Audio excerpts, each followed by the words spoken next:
time. Best part about this car is how it sounds. Flat plane crank, like a lot of exotic cars, and 8,600 RPM red line.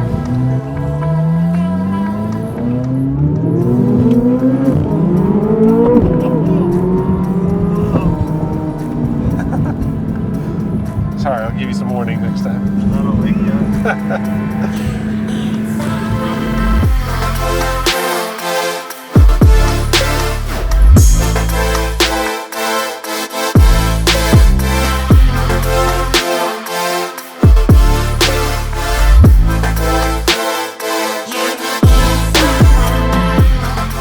The C8 is just so different from all of the other Corvette. A lot of people talk about whether or not this is deserving of the Corvette name.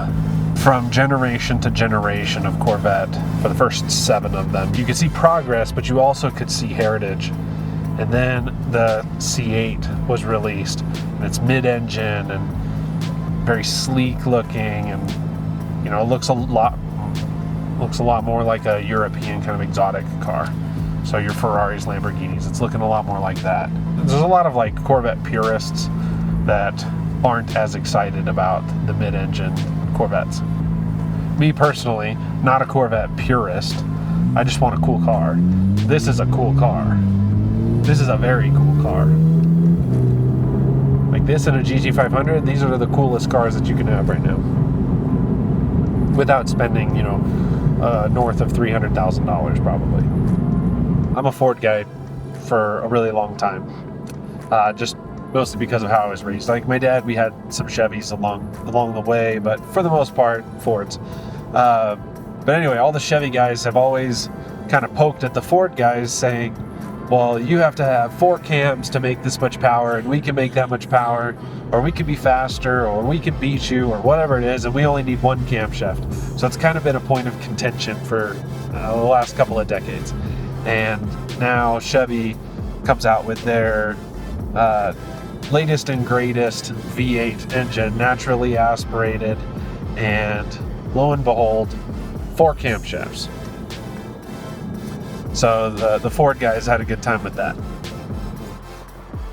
Okay, so the reason that this car came to Peterson Performance right now on this trip is titanium exhaust and lowering springs, as well as a couple of other little things. The grills up in the front of these have pretty open holes, and so people get debris, you know, leaves and that kind of thing, get debris inside the grill, and covering up the coolers, it's going to reduce the capacity of those coolers. So this company makes some mesh, like a mesh insert that doesn't restrict airflow, but will catch leaves. So we're putting some of those in. We are going to lower it. Importantly, we're lowering it with springs that are compatible with the nose lift feature of this car, because that's super important, especially on a lowered car.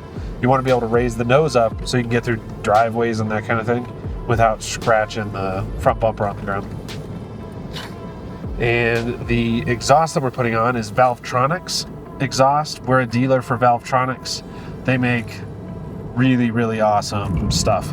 This is going to be titanium catback exhaust, so it retains the factory catalytic converters, doesn't mess with any of the emission stuff, no check engine lights, none of that, and they're still valved. So like how this car, the stock exhaust, you can open and close it and it changes the volume of the car. We can do the same thing with the titanium exhaust. It's not just full volume loud all the time. You'll be able to put it into touring mode and have a comfortable ride and enjoy the music or have a nice conversation or whatever. But with that titanium, the walls of the exhaust are thinner, and so the resonant frequency is going to be a lot higher. And when this gets into its high RPM range, it's going to sound really, really awesome.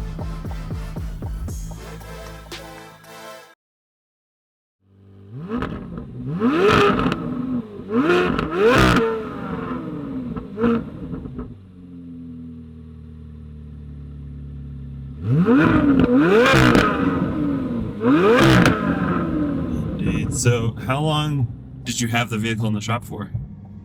So we started on a week. The lowering springs aren't extremely aggressive because the cars are already pretty low, so there's not a lot of lowering that can be done, and also because it's got the magnetic shocks, you can only lower it so much. I would say that the exhaust is very noticeable.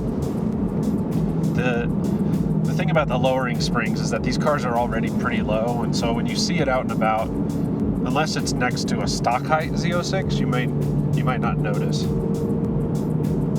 Right, the exhaust, maybe on paper it flows a little bit better than factory exhaust, and that might give you a little bit of power increase. But for the most part, the exhaust is just a cosmetic change.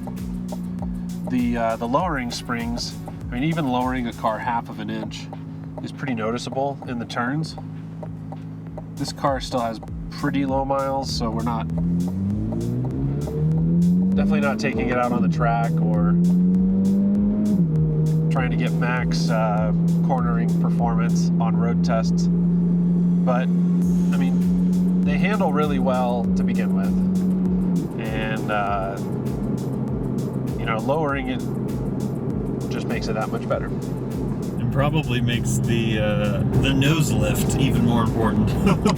Yeah, so this car has the nose lift feature, and I think actually in the before clips when we're talking about the nose lift, I think I said air, you can hear the compressor, but it's actually a hydraulic pump that's running, and it uses brake fluid. It has its own little reservoir of brake fluid, and actually pumps brake fluid into those struts and raises the nose of the car a few inches.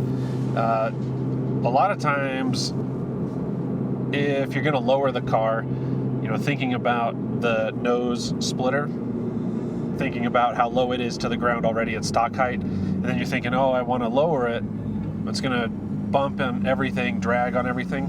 Well, this car, you get that 3 or 4 inches of lift, and so it's not as big of a deal to lower the car.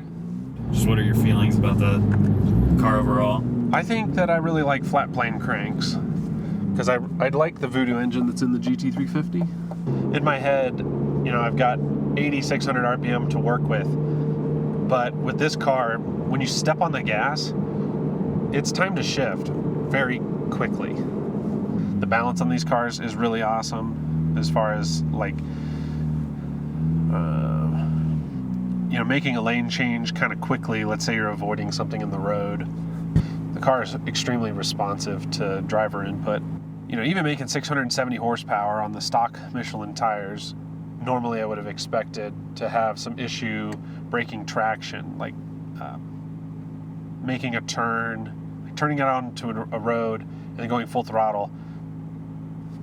I would have expected a lot more tire spin, but it seems like it has lots and lots of traction.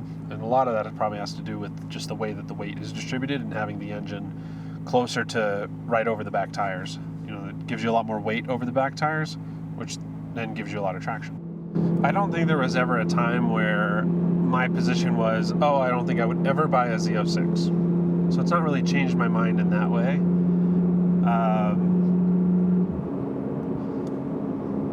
Maybe even the opposite.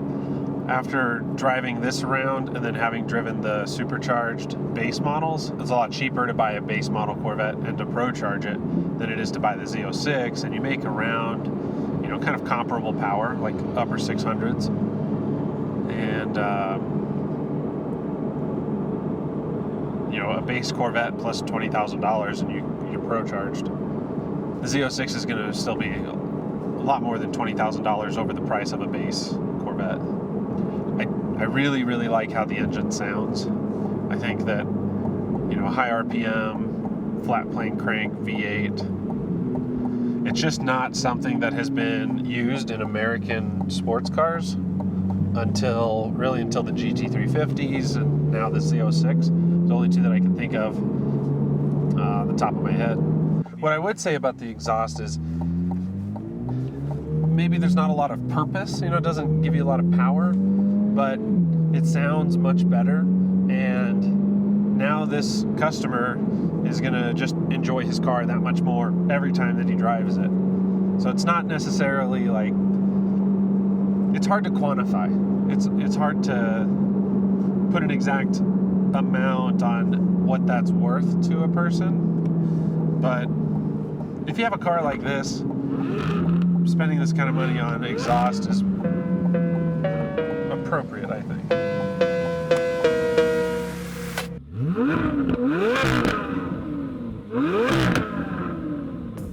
We love keeping cool and unique cars like this one on the road and better than ever. Follow us to keep up with some of the wild repairs and upgrades that come through the shop. And if we can help you with your car, shoot us a message on Facebook, Instagram, or at petersonperformance.com.